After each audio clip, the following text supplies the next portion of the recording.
Hello and welcome दोस्तों, English speaking course part 7 में आपका स्वागत है। दोस्तों आज हम फिर से इंग्लिश स्पीकिंग में कुछ 20 वाक्यों के बारे में चर्चा करने वाले हैं। तो जो भी हमारे दोस्तों ने हमारे पहले वाले पार्ट्स के वीडियो नहीं देखे तो आपको उसके लिए डिस्क्रिप्शन में लिंक मिल जाएगा। आप वहाँ पे जाके हमारे पहले वाले पार्ट्स के वीडियोस देख सकते हो। तो अगर आप हमारे शुरुआत से पार्ट्स देखते हो तो आप अपना इंग्लिश स्पीकिंग कोर्स शुरुआत से स्टार्ट कर सकते हो। तो आपको मेरे हिसाब से हमारे पहले वाले जो पार्ट्स हैं उनको ज़रूर देखना चाहिए। तो चलिए आज का वीडियो शुरू करते हैं। तो दोस्तों यहाँ पे हमारा सबसे पहला वाक्य है आफ्टर यू। तो आफ्टर यू का मतलब होता है पहले आप। तो अंग्रेजी में पहले आप के लिए आप फर्स्ट यू की जगह आफ्टर यू बोल सकते हो, क्योंकि आफ्टर यू जो है वो आधुनिक अंग्रेजी की निशानी है। आफ्टर यू का मतलब भी पहले आप ही होता है। तो आप फर्स्ट यू की जगह अगर आफ्टर यू यूज़ करते हो तो आपकी जो पर्सनालिटी का इफेक्ट है वो बहुत ही अच्छा होगा। तो अगली बार से ध्यान रखिए कि फर्स्ट यू की जगह ज़्यादा से ज़्यादा आफ्टर यू का यूज़ करें। उसके बाद हमारा नेक्स्ट वाक्य है मे आई हेल्प यू, यानी कि क्या मैं आपकी मदद कर सकता हूँ। तो दोस्तों ये वाला जो मे आई हेल्प यू सेंटेंस है वो आपने रेलवे स्टेशन, बस स्टेशन वगैरह पे लिखा हुआ देखा होगा। तो उसका मतलब है कि क्या मैं आपकी मदद कर सकता हूँ। तो अगर आप किसी भी व्यक्ति की मदद करना चाहते हो तो उसके लिए आपको सबसे पहले उसकी परमिशन चाहिए कि क्या मैं आपकी मदद कर सकता हूँ। तो उसको बोलता है मे आई हेल्प यू, यानी कि क्या मैं आपकी मदद कर सकता हूँ। दोस्तों उसके बाद हमारा नेक्स्ट वाक्य है कॉफ़ी प्लीज़, यानी कि कॉफ़ी लीजिए या फिर कॉफ़ी दीजिए।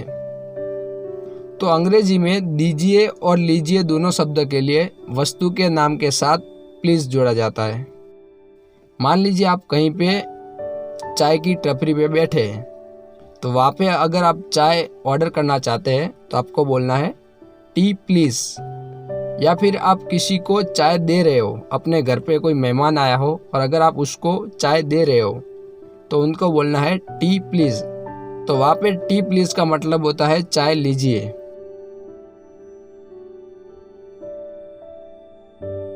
दोस्तों उसके बाद है साल्ट प्लीज़, यानी कि नमक लीजिए या फिर नमक दीजिए। तो अगर मान लीजिए आप किसी के घर पे मेहमान बनकर जाते हो और वहाँ पे डिनर करते हो, तो सामने वाला बंदा आपको बोलेगा कि आपको नमक चाहिए क्या, या फिर वो बोलेगा नहीं कि नमक लीजिए, तो वो बोलेगा साल्ट प्लीज़।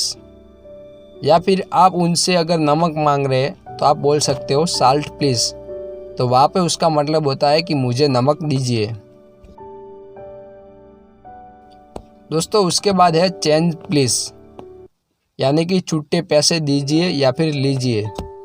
तो यहाँ पे एक रिक्शा वाला बोल रहा है कि भाई साहब छुट्टे दीजिए, तो उसका मतलब होता है चेंज प्लीज़, यानी मेरे को छुट्टे पैसे दीजिए। नेक्स्ट वाक्य है नो नीड ऑफ इट, यानी कि इसकी ज़रूरत नहीं है। तो यहाँ पे अगर आप अपने पापा से पूछते हो पापा आपको ये वाला पेन चाहिए क्या, तो आपके पापा बोलेंगे नहीं इसकी कोई ज़रूरत नहीं है। तो उसका मतलब होता है नो नीड ऑफ इट, यानी कि इसकी कोई ज़रूरत नहीं है।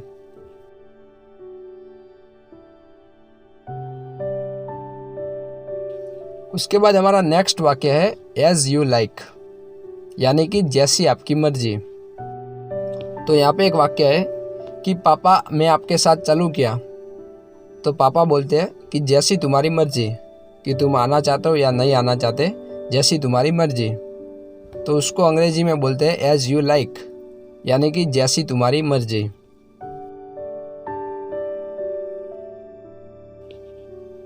दोस्तों उसके बाद हमारा नेक्स्ट वाक्य है ट्राई अगेन, यानी कि फिर से प्रयास करो। तो यहाँ पे आप बोल रहे हो कि पापा भैया को कॉल नहीं लग रहा, तो आपके पापा बोलते हैं कि फिर से कॉल लगाने का प्रयास करो, यानी कि ट्राई अगेन। ट्राई अगेन का मतलब होता है कि फिर से प्रयास करो। उसके बाद हमारा नेक्स्ट वाक्य है गो एट वंस, यानी कि तुरंत जाओ। तो अगर मान लीजिए आप अपने पापा से बोलते हैं कि पापा भैया मुझे बुला रहे हैं, मैं जाऊँ क्या? तो आपके पापा बोलते हैं हाँ तुरंत जाओ, तो उसका मतलब है गो एट वंस, यानी कि तुरंत जाओ।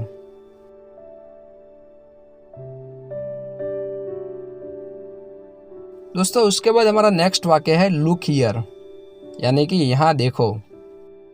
तो आप अपने फ्रेंड या फिर किसी भी व्यक्ति को अगर आप कहना चाहते हो कि यहाँ देखो, तो उसका मतलब होता है लुक हियर, यानी कि यहाँ देखो।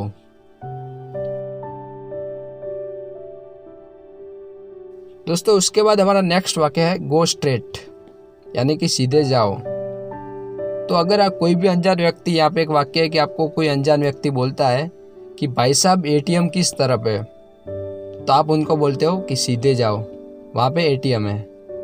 तो उसका मतलब है गो स्ट्रेट, यानी कि सीधे जाओ।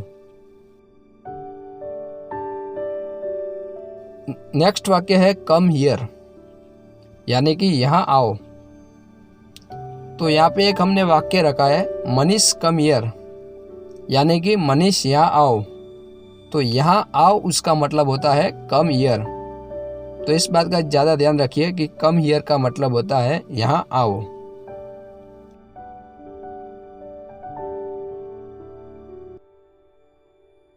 दोस्तों उसके बाद हमारा नेक्स्ट वाक्य है कॉल, यानी कि बुलाना।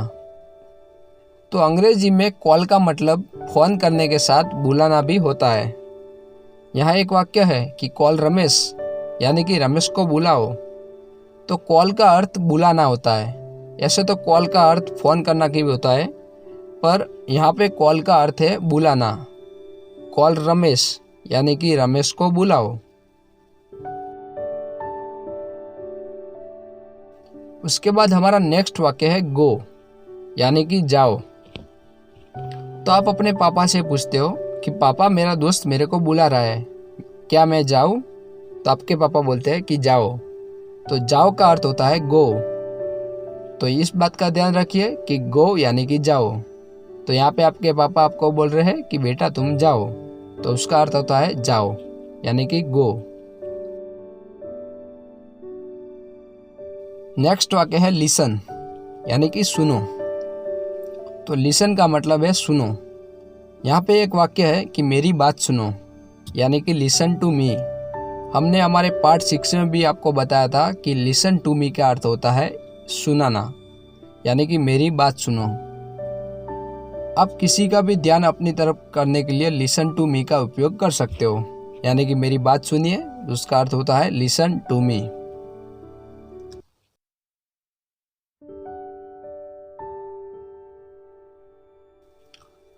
नेक्स्ट वाक्य है टेक, यानी कि लो।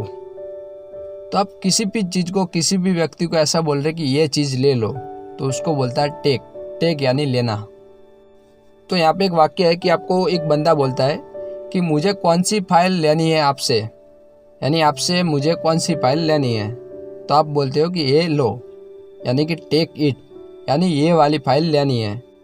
तो टेक इट का मतलब लेना होता है। उसके बाद हमारा नेक्स्ट वाक्य है सिट डाउन। ये तो आपने बहुत बार सुना ही होगा स्कूल में, फिर भी मैं आपको बता देता हूँ कि सिट डाउन यानी बैठ जाओ। तो अगर आप किसी भी व्यक्ति को बैठने के लिए बोलते हैं तो आप सिट डाउन का उपयोग कर सकते हो। नेक्स्ट वाक्य है गेट रेडी, यानी कि तैयार रहो। तो अगर मान लीजिए आप अपने फ्रेंड को कॉल कर रहे हो और उसके बोलते हो कि क्या तुम मुझे लेने आ रहे हो, तो वो बोलता है कि हाँ मैं तुमको लेने आ रहा हूँ, तुम तैयार रहो। तो यहाँ पे वो बोल रहा है कि हाँ तैयार रहो, तो उसका मतलब है यस गेट रेडी। तो गेट रेडी का मतलब है तैयार रहो।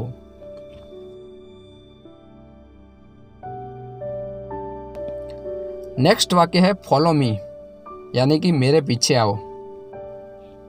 तो यहाँ पे एक वाक्य है कि भाई साहब मुझे गार्डन जाना है, तो आप उनको बोलते हैं कि मैं गार्डन ही जा रहा हूँ, तुम मेरे पीछे आओ। तो पीछे आओ मतलब फॉलो मी, मेरे पीछे आओ। तो मेरे पीछे आओ का मतलब है फॉलो मी। फॉलो यानी पीछा करना। यहाँ पे दोस्तों हमारा नेक्स्ट वाक्य है वेट, वेट यानी इंतज़ार करना। तो आप किसी भी व्यक्ति को इंतज़ार शब्द बोलने के लिए वेट का इस्तेमाल कर सकते हो। वेट का मतलब होता है इंतज़ार करना। तो दोस्तों उम्मीद करता हूँ कि आपको ये वीडियो पसंद आया होगा। तो अगर आप ये वीडियो 1 या फिर 2 बार देखेंगे तो आपको ठीक तरीके से ये जो शब्द है वो याद हो जाएंगे। और अगर आप चाहे तो इस वीडियो को पॉज भी करके सब जो चीज़ें हैं उनका फिर से रिवीजन कर सकते हो। तो अगर वीडियो आपको पसंद आया तो इस वीडियो को लाइक, कमेंट और चैनल को सब्सक्राइब करना ना भूलें।